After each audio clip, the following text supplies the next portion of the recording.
Hola, ¿qué tal? ¿Cómo van todos? Mi nombre es David Steven Arboleda Prado. Soy médico general, egresado de la Unidad Central del Valle del Cauca y me corresponde dar la charla de asma.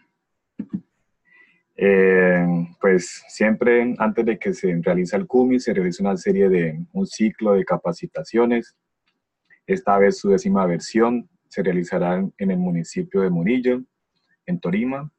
Espero que disfruten mucho, la verdad, porque es una grandiosa experiencia el CUMIS, así que pues aprovechen a lo más que puedan.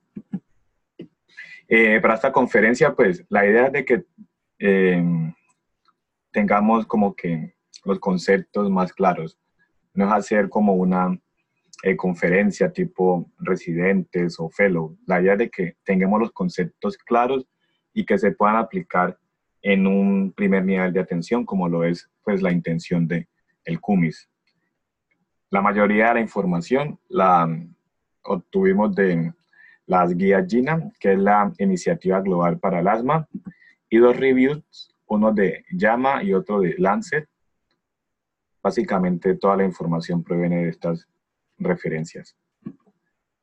Eh, el asma es una enfermedad crónica no transmisible. Además de enfermedad, es un problema de salud pública. Obviamente, con el pasar de los años se ha mejorado mucho en cuanto a la mortalidad por esta enfermedad y por los días de hospitalización, sobre todo de la introducción de los corticoides inhalados. Sin embargo, a pesar de estos logros, todavía sigue siendo una gran carga que se manifiesta, por ejemplo, en las personas adultas con pérdidas de días de trabajo y en el caso de los niños con alteración de su dinámica familiar, por lo que pues sigue siendo una enfermedad prevalente y importante conocer. Hay que tener como que 3 puntos cardinales para la definición de asma, que es una enfermedad heterogénea y que se define por unos síntomas respiratorios y con una limitación al flujo de aire. Entonces más adelante veremos de qué consiste en cada uno de estos puntos cardinales. La prevalencia global de asma es de 4.3%, pero este valor se limita a la prevalencia de asma diagnosticada por médicos. Sin embargo, se cree que puede ser un valor más alto debido a que en muchos países está subdiagnosticado el asma. La prevalencia de asma varía en los países, es tan alta como un 23% en los países más desarrollados como Australia, o puede ser inclusivamente muy baja en los países pobres como en China del 0.2%. En Estados Unidos, el 7.5% de los adultos tienen asma, lo que resulta en 1.8 millones de hospitalizaciones y 10.5 millones de consultas médicas por año. Su prevalencia es más en niños que en niñas. Se cree que es por la forma de la configuración de la vía aérea del niño. Sin embargo, una vez se alcanza la pubertad, la relación se invierte, siendo más común en niñas, y esto se cree que debe haber algún efecto hormonal para cambiar la relación. En cuanto a Colombia, pues de los estudios más grandes que se tienen, el estudio Prepocol, en el cual se buscaba encontrar la prevalencia de EPOC en 5 de las principales ciudades del país. Adicionalmente, pues se encontraron otras estadísticas como la prevalencia de tabaco y una de ellas es la prevalencia de asma, que para el caso de nuestro país es del 9%. Bueno, factores de riesgo para el asma, pues se han asociado mucho, se han realizado muchos estudios multicéntricos y se ha encontrado en relación con muchos, sobre todo la rinitis alérgica. Se ha demostrado que en los niños que eh, realizan cuadros de rinitis alérgica, aumentan en ellos el riesgo de asma en la adolescencia, en la preadolescencia y en la adultez. Asimismo, desarrollar rinitis, perdón, en la adultez también se relaciona con un riesgo de desarrollar asma. En cuanto a los factores ambientales, el humo de tabaco ambiental es de los que más aportan a la comorbilidad. En cuanto a los ambientes del hogar, eh, Vivir en casas con humedad y con mohón se ha correlacionado también con el desarrollo de asma, lo mismo que el gas de cocina. Em, Otros factores pueden ser la polución, el uso de piscinas con cloro, factores perinatales como por ejemplo parto pretérmino, bajo peso al nacer y el tabaquismo durante el embarazo se ha asociado fuertemente. En cuanto a la exposición ocupacional, las principales labores que más se correlacionan con asma ocupacional son las labores de limpieza, los campesinos y los pintores. Por lo cual es importante preguntar siempre en la historia clínica en qué trabaja nuestro paciente. Infecciones respiratorias tempranas como el virus sincitial respiratorio, sobre todo en menores de 3 años. Pacientes con cuadros de bronquiolitis antes de los 3 años aumentan su riesgo de desarrollar asma. También se han relacionado con obesidad, y no solo con obesidad, sino que con un aumento de la circunferencia de la cintura. Factores genéticos, se han descrito muchos polimorfismos para muchos genes, receptores de interleucinas, eh, genes relacionados con la barrera epitelial de la vía aérea, y bueno, eso es otra conferencia aparte de los factores genéticos del asma. También se ha asociado con el tener roedores y cucarachas en la casa. Factores que no se asocian con el asma, pues con todo el pool del movimiento antivacunas, se creía que la vacuna contra la pertussis y la vacuna del bacilo calmette guarín estaban relacionadas con el asma. Sin embargo, los estudios desmintieron estas teorías. Les decía que unos puntos cardinales es de que es una enfermedad heterogénea. Pues sí, la enfermedad como tal se puede representar como en una sintomatología parecida, pero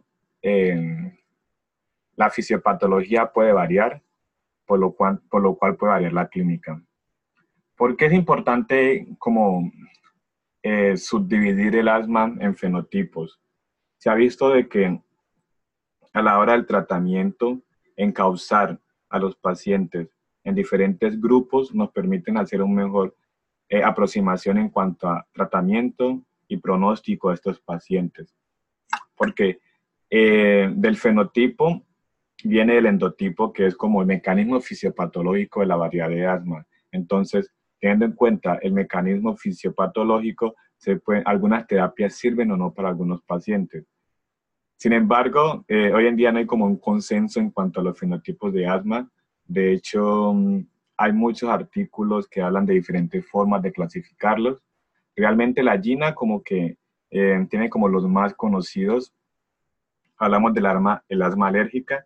El 60% de los pacientes, tanto adultos como niños, tienen un asma alérgica, que es el fenotipo de asma más común, fácilmente reconocible, pacientes alérgicos con una historia personal y familiar de atopia, rinitis, eczema, alergias a alimentos, medicamentos, conjuntivitis. Está el asma no alérgica. Algunos pacientes tienen asma sin ninguna historia de atopia. Esto se da sobre todo en las formas de inicio tardío, que también es otro fenotipo de asma, que predomina principalmente en mujeres y obesas. Asimismo, también hay un fenotipo de asma asociado con la obesidad. Realmente la obesidad como tal no es un factor, no se ha demostrado como que da mayor gravedad al asma, pero sin embargo muchos pacientes en los cuales no se pudo controlar, no se puede controlar adecuadamente, con bajar el peso se llega a controlar los síntomas. Está el asma inducida por el ejercicio. En la fisiopatología del asma es muy importante la inflamación. Se ha visto de que en estos pacientes la inflamación no es como la clave principal, por lo cual estos pacientes no se benefician tanto de corticoides inhalados, sino de los beta-2 agonistas de forma preventiva. Lo mismo que los anteriores fenotipos. Los pacientes que tienen un asma no alérgica por lo general necesitan dosis más altas de corticoides inhalados. Está el asma variedad de tos, es muy importante porque muchos de los pacientes con tos crónica buscamos los diagnósticos y encontramos el paciente con tos y pues no pensamos a veces en el diagnóstico de que puede ser un asma que solo se esté manifestando con una tos. Aquí es muy importante pues hacer el diagnóstico diferencial de otras enfermedades porque obviamente vamos a pensar en goteo postnasal, que sea un efecto adverso de medicamentos como los IECAS, entre otras enfermedades. Y está el asma con limitación fija al flujo aéreo.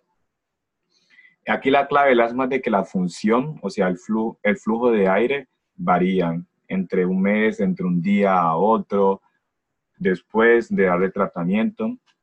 Y lo que uno quiere con el tratamiento en el asma es de que no quede como que fijo la limitación al flujo de aire, como que se pierda mucho la función pulmonar. En algunos pacientes se severizan y hay como una limitación fija al flujo. No se logra variar ese flujo de aire. Más adelante lo explico, por lo cual en estos pacientes se severizan y es más difícil hacer un control. La fisiopatología, pues es muy importante conocer el concepto del endotipo del asma. Aquí podemos ver en heterogeneidad en los grupos. Está el asma eosinofílica, que se divide en dos grupos, el asma alérgica y el asma no alérgica, que son pues los tipos más comunes. ¿Por qué es importante conocer esto, la verdad? Porque muchos de los tratamientos son guiados en la celularidad encontrada en el árbol bronquial del paciente. De hecho, algunas de las guías, no las GINA, recomiendan a algunos pacientes dirigir el tratamiento por el tipo de células que se encuentran en el esputo. Entonces encontramos más eosinófilos, más neutrófilos, así se va a guiar el tratamiento. La forma más común de asma, pues como les decía, es una forma alérgica mediada por eosinófilos. Sin embargo, hay pacientes que no tienen un antecedente de alergia como tal, entonces lo que explicaría la alergia es la activación, no la alergia, sino que la fisiopatología de la enfermedad vendría dado por la activación de eosinófilos sin un mecanismo alérgico, que son las formas pues, eosinofílicas no alérgicas. Y hay otras formas de enfermedad en la cual no se involucran los eosinófilos. Estos pacientes por lo general tienen un infiltrado de neutrófilos, por lo cual no responden a tratamientos estándares ni biológicos también como otros pacientes. Por eso que en algunos tratamientos se les apunta al futuro en aquellos pacientes refractarios en buscar una terapia dirigida contra los neutrófilos, porque nos queda un pequeño grupo en el que la fisiopatología está mediada por los neutrófilos. Y inclusive hay formas de asma donde la inflamación, la celularidad es poca, que son las formas paucigranulocíticas.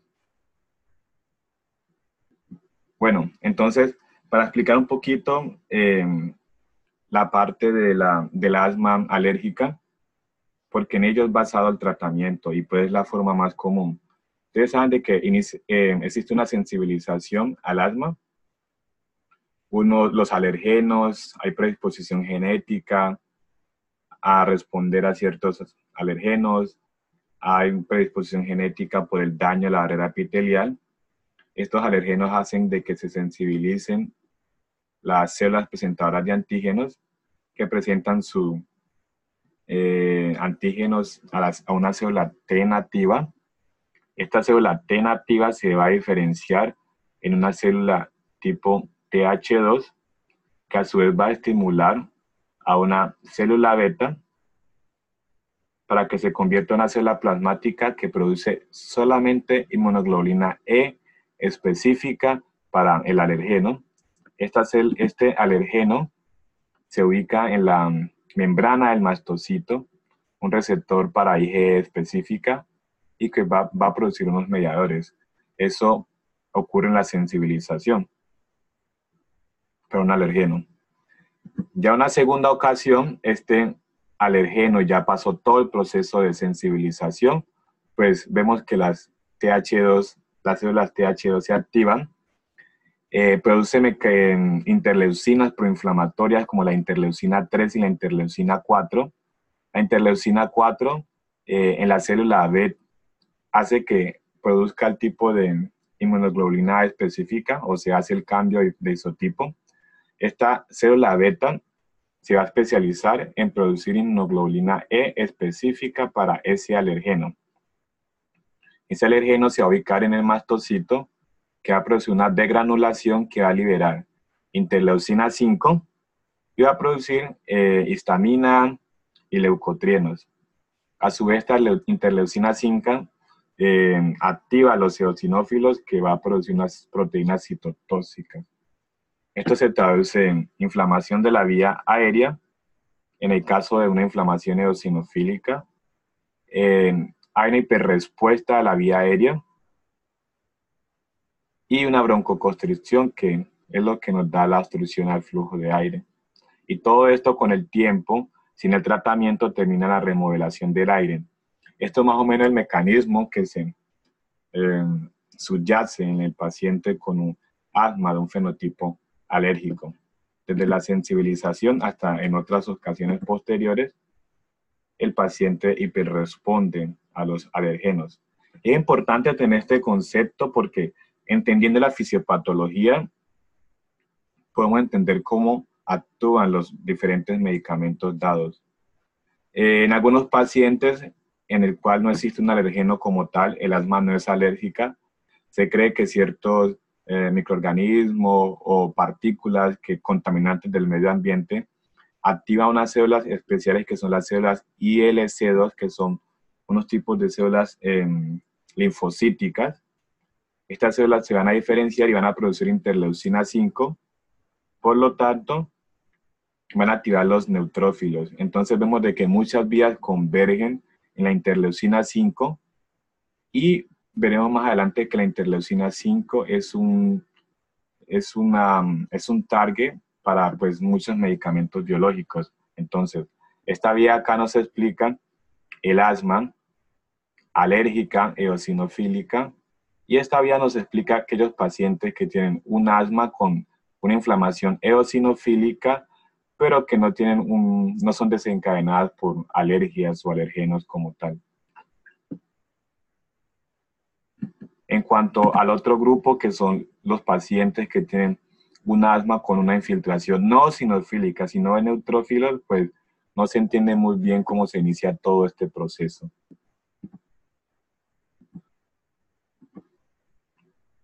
Entonces, esto termina en la hiperreactividad a la vía aérea, el músculo liso hipercontráctil y la remodelación de la vía aérea consistente en daño epitelial, disfunción ciliar, hiperplasia de las células caliciformes y lo que más da obstrucción al flujo de aire es el engrosamiento del músculo liso bronquial. Este músculo liso bronquial, adicionalmente sobre él está aumentado un tono parasimpático, y eso es lo que explica cómo pueden funcionar en ellos los anticolinérgicos. Adicionalmente, en el músculo liso existen unos receptores beta 2 que son los que controlan la broncodilatación. Este receptor también es un target para los medicamentos pues, que más utilizamos para aliviar los síntomas agudos como son los SABA. Bueno, ¿cómo enfocar a un paciente con sospecha de asma? La historia clínica, fundamental. Un paciente va a consultar con síntomas consistentes en disnea, tos, opresión en el pecho, sibilancias. Debemos de preguntar en el paciente por la recurrencia en el patrón de los síntomas, si los síntomas se exacerban en la noche, porque principalmente en los pacientes con asma se exacerban en la madrugada entre las 3 y las 4. Si se desencadenan los síntomas por el ejercicio, por infecciones virales, piel de animales, humo de tabaco, polen, cambios de clima, emociones fuertes. Hay que preguntar por los medicamentos, si ha utilizado alguna vez medicamentos para el asma y a qué dosis. En antecedentes vamos a preguntar por los antecedentes patológicos, comorbilidades como lo son la atopia, el reflujo gastroesofágico, la sinusitis, los pólipos nasales, el síndrome de apnea y hipoapnea obstructiva del sueño. Tenemos que preguntar por medicamentos, si ha consumido con anterioridad medicamentos para el asma, si consume IECAS para diferenciar si la tos puede ser pues, un efecto adverso de estos medicamentos. La aspirina, porque hay una variedad de asma que es desencadenada por aspirina y por otros AINES. En esto los pacientes debutan con rinitis, pólipos y terminan en un asma. Adicionalmente, preguntar por el uso de betabloqueadores. Los betabloqueadores también se han visto que en algunos pacientes desencadenan los síntomas, sobre todo en los pacientes con medicamentos no cardioselectivos. Y también preguntar inclusive por el uso de betabloqueadores antiglaucomas, porque también se han descrito que pueden desarrollar los síntomas de asma en el paciente. En la mujer tenemos que preguntar por la relación con los ciclos menstruales. Se ha visto que en la etapa del ciclo menstrual, en la perimenstrual, donde están los niveles más bajos de estradiol, es donde se presentan la mayoría de los síntomas de asma en las mujeres. En la historia familiar tenemos que preguntar por antecedentes de atopia en la familia. Y en la historia social debemos preguntar por el consumo de tabaco, el ejercicio, el trabajo del paciente, entre otros datos que son importantes para encauzar el diagnóstico de asma. El examen físico puede ser completamente normal, a no ser de que el paciente esté en una crisis asmática como tal. A nivel del ORL, otorrinolaringológico, puede haber un aumento de la secreción nasal en el caso de que el paciente presente rinitis alérgica como comorbilidad. Puede haber presencia de pólipos nasales, cardiopulmonar, hiperexpansión del tórax, uso de músculos accesorios, hombros encorvados, sibilancias a la aspiración forzada y puede estar la aspiración prolongada en algunos pacientes. Adicionalmente podemos encontrar pulso paradójico, taquicardia, pero en esos pacientes que están con una crisis asmática. En la piel podemos buscar estigmas de alergias en la piel o cianosis. Pero como les vuelvo y les repito, el examen físico puede ser completamente normal. La auscultación es muy importante porque muchas de las ocasiones, si el paciente no está en una crisis, podemos no encontrar las sibilancias, que son característicos del asma. Sin embargo, que un paciente no tenga sibilancias, no excluye el diagnóstico. Como tenemos de que encontrar las sibilancias a la aspiración forzada, lo que vamos a hacer es auscultar el paciente con el fonendo. Colocamos una de las manos adelante, la otra la colocamos atrás. Cuando inspire el paciente, escuchamos, y cuando expire, presionamos el pecho, tórax del paciente con ambas manos para forzar la expiración. Así es de la forma que se debe auscultar los pacientes con asma para escuchar pues la sibilancia. Esta maniobra se conoce como la maniobra del fuelle.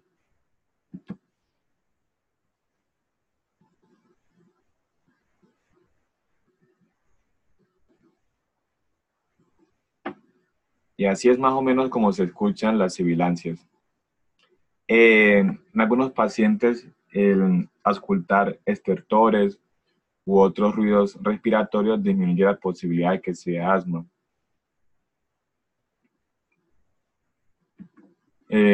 Paraclínicos, podemos tomar algunos paraclínicos en el paciente.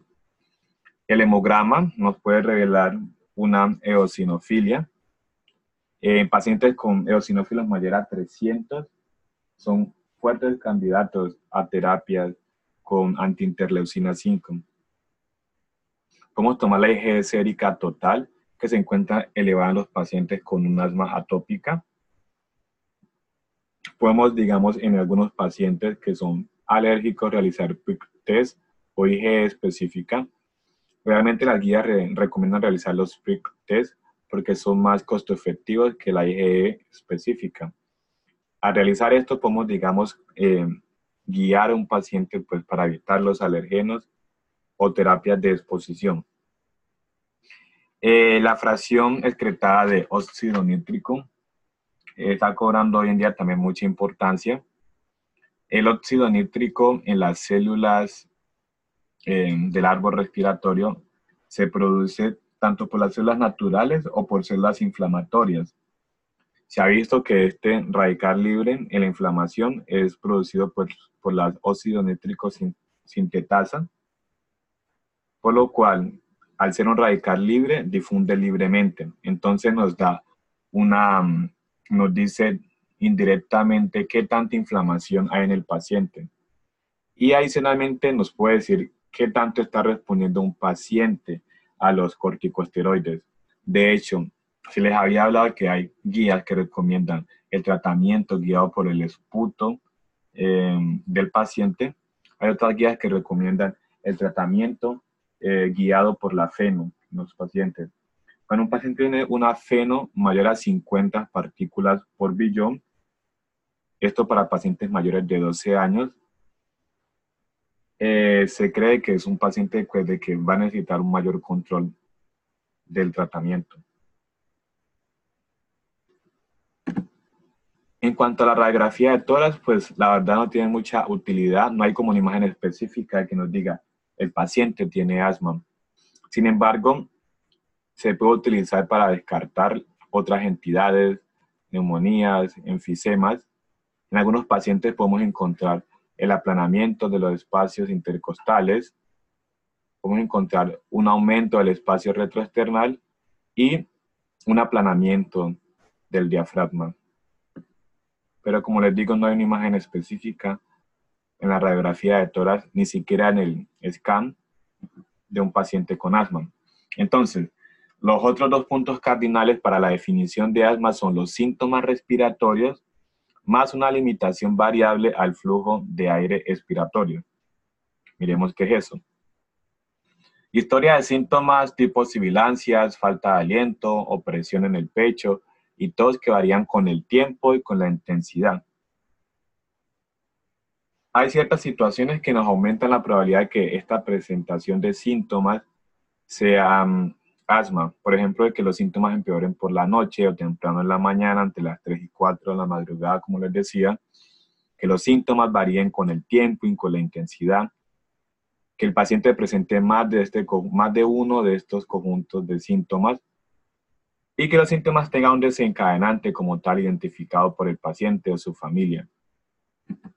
Hay situaciones que nos disminuyen la probabilidad del asma, como que sea la tos aislada sin ningún otro síntoma respiratorio, pero hay que tener mucho cuidado porque existe el asma que solo se manifiesta con variedad de tos. En estos casos tenemos que hacer el diagnóstico diferencial con otras patologías más comunes, como ya les había dicho, reflujo, síndrome de goteo postnasal o efectos adversos de medicamentos como los IECAS. Disnea inducida por ejercicio pero con respiración ruidosa, el paciente con dolor torácico, con falta de aliento asociado a mareo, a parestesias y producción crónica de esputo, nos indican otro tipo de patologías cardiovasculares y pulmonares. Sin embargo, tampoco es la regla de que si un paciente presenta alguno de estos síntomas, descarte el asma. El otro punto cardinal es la espirometría. La espirometría es ese medio diagnóstico clave para diagnosticar la limitación al flujo de aire, sobre todo en la aspiración. Entonces nos determina la obstrucción, qué tanto haría esa limitación que hay al flujo de aire, el grado de reversibilidad. Un resultado normal no excluye el diagnóstico de asma. Y pues la idea sería que todo paciente como evaluación inicial con sospecha de asma se realice una espirometría. Entonces, para recordar algunas cositas básicas de la espirometría, tenemos unos valores a medir, que es la capacidad vital forzada, el volumen expiratorio forzado en el primer segundo, y una relación entre este BEF1, como lo llamamos, y la capacidad vital forzada. Entonces, recordemos que durante una espirometría normal, el paciente va a aspirar de forma forzada el aire que más pueda. De la misma forma, lo va a aspirar forzadamente. Eso es un ciclo. Entonces, la capacidad vital forzada es toda la cantidad de aire que se moviliza durante este ciclo. Y el volumen expiratorio forzado en el primer segundo es, durante este ciclo, en la parte de la expiración, todo el volumen de aire que el paciente elimina en el primer segundo. En los pacientes con asma, como hay una obstrucción, hay una limitación al flujo de aire, el paciente va a tener la dificultad para expirar ese aire y por eso se va a reflejar en la espirometría. Un patrón normal, tenemos que una capacidad vital forzada mayor al 80% de la esperada, tenemos un BEF1 mayor al 80% y una relación entre BEF1 y capacidad vital forzada mayor al 70% es el patrón normal en una espirometría. La espirometría se puede realizar se puede plasmar de dos formas, con las curvas de flujo-volumen. La ventaja de las curvas flujo-volumen es de que nos dice tanto la expiración como la expiración, en este caso no está, pero es la curva hacia abajo, y nos permite graficar el flujo expiratorio pico o máximo, que también es otra de las variables utilizadas para el diagnóstico y control del asma. Y tenemos las curvas volumen-tiempo. Aquí se encuentra graficado la cantidad de aire que está exhalando el paciente y el tiempo. La máxima cantidad de aire que saca el paciente en el primer segundo es el BEF1 y el volumen de aire que el paciente mueve durante el tiempo de la expiración es la capacidad vital forzada. Y la relación entre estos dos es lo que se conoce como índice de Tiefenau. Dije anteriormente que la relación tiene que ser mayor a 90. Sin embargo, a partir de los 50 años, la relación puede disminuir. Por eso en algunos ancianos hay que ajustar el valor porque menor a 70% puede ser normal. Un patrón obstructivo que encontramos en el asma, vamos a encontrar que la capacidad vital forzada va a estar normal. Sin embargo, ese volumen que el paciente expira en el primer segundo va a estar disminuido por la obstrucción que hay al aire en la vía aérea. Y eso se va a reflejar en que se disminuya la relación. Otro patrón es el patrón restrictivo.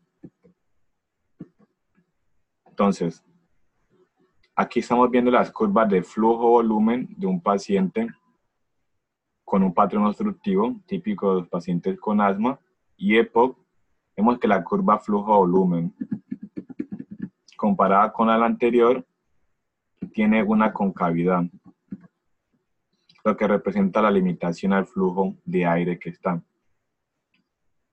En el caso de la curva volumen-tiempo, vemos de que la cantidad de aire que sale en el primer segundo es menor.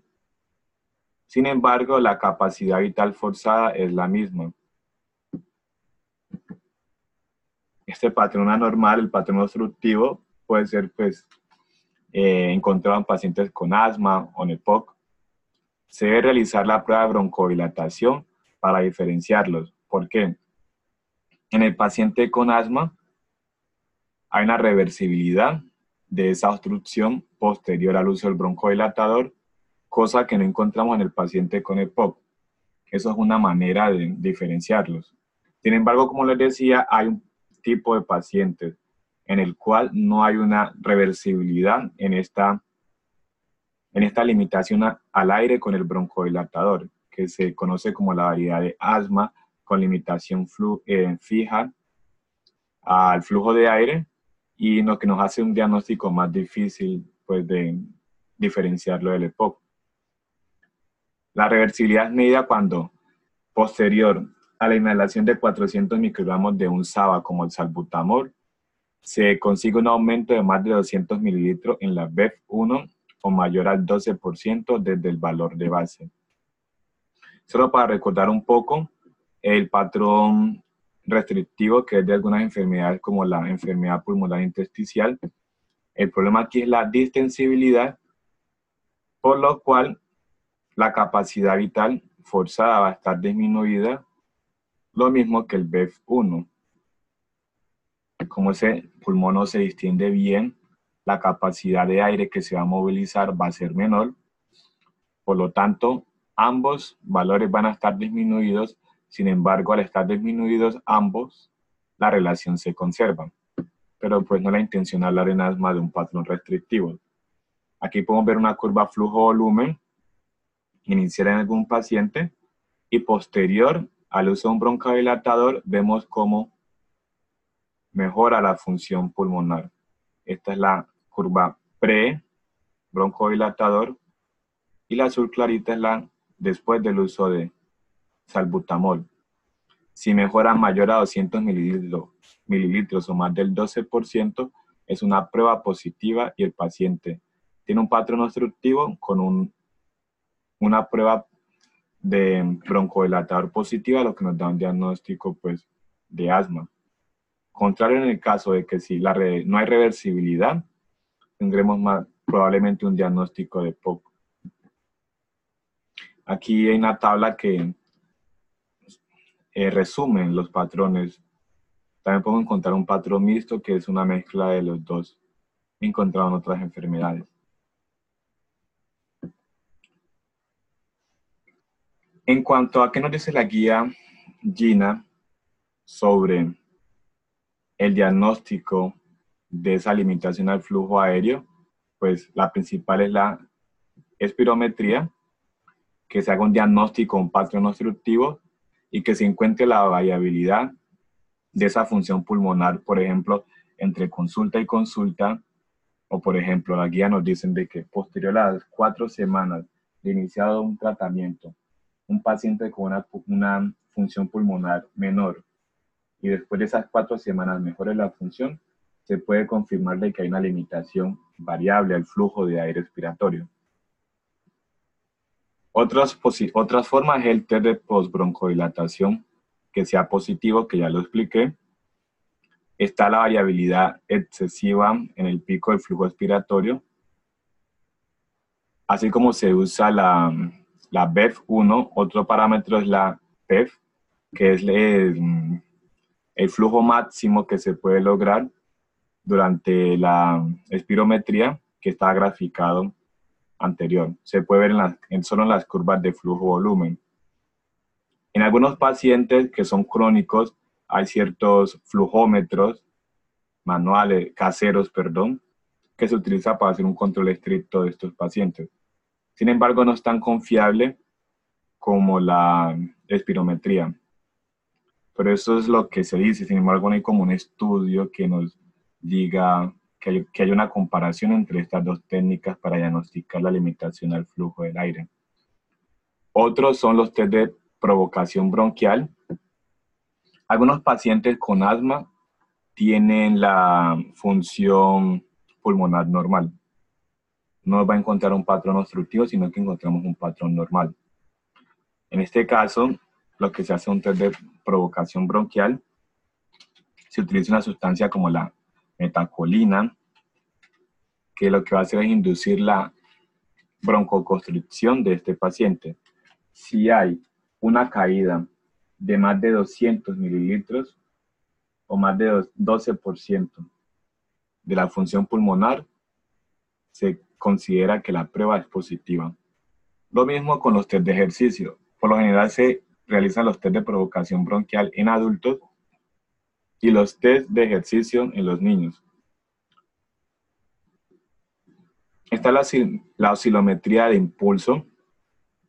Hay pacientes en los cuales no se puede realizar la espirometría porque no son capaces de colaborar. El paciente para la espirometría tiene que colaborar mucho, haciendo la expiración forzada y la expiración también forzada. Esto sobre todo en ancianos y en niños. Se utiliza la oscilometría de impulso que utiliza los principios de impedanciometría y con ellos se puede medir la resistencia a las vías aéreas. Una resistencia mayor a 5 Hz nos indica de que hay una funcional pulmonar deteriorada. Y algunas guías también recomiendan el diagnóstico utilizando la oscilometría. Como un algoritmo diagnóstico, tenemos un paciente con los síntomas que ya vimos consistentes con asma. Vamos a realizar una espirometría. Si se encuentra una disminución en la relación menor al 70% de la BEC1 y la capacidad vital forzada, vamos a hacer un test de broncodilatador. Si hay una mejoría de más de 200 mililitros o más de 12% después de usar el broncodilatador, pues se presume el diagnóstico de asma.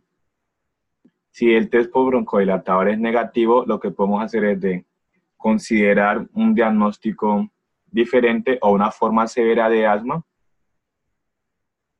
o podemos repetir en otra consulta la espirometría.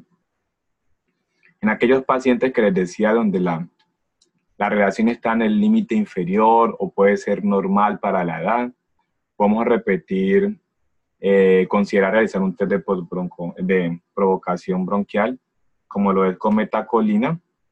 Si el test nos da pues positivo, de que empeore la función pulmonar en más de 200 mililitros o se caiga más de 12%, también se presume de asma. Y si es negativo, pues debemos de considerar otras alternativas diagnósticas o repetir la espirometría en otra ocasión. El diagnóstico diferencial del asma es muy amplio, por lo cual hay que ser muy juiciosos pues, con la historia clínica del paciente como tal.